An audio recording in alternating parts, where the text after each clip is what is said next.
In a quiet village surrounded by two great rivers, there lived a young man named Ravi. The rivers were both a blessing and a barrier.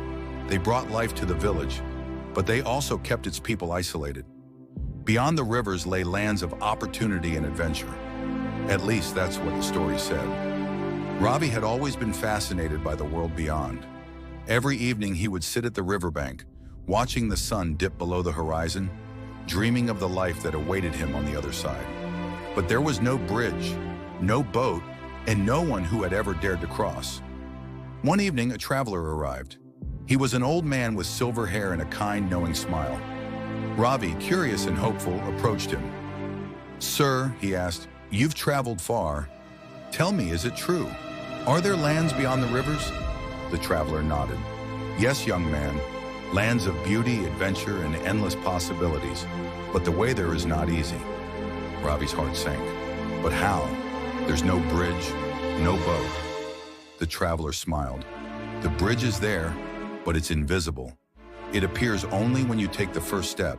That first step is the hardest, for it's made of courage." Ravi was skeptical, but the traveler's words lingered.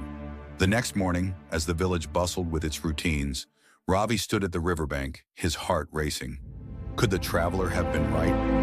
He took a deep breath, lifted his foot, and stepped forward. To his amazement, his foot landed on something solid. It felt like stone. Though nothing was visible, Ravi hesitated, then took another step. Again, the invisible bridge supported. Step by step, Ravi crossed the river, the villagers watching in stunned silence. When he reached the far side, he turned and shouted, "The bridge is real, but it only appears when you dare to step forward." His words sparked a change. One by one, others began to try, their fear giving way to faith. Soon, the village was transformed. The rivers were no longer barriers, but gateways to new possibilities.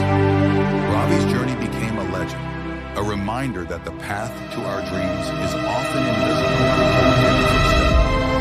Your faith builds the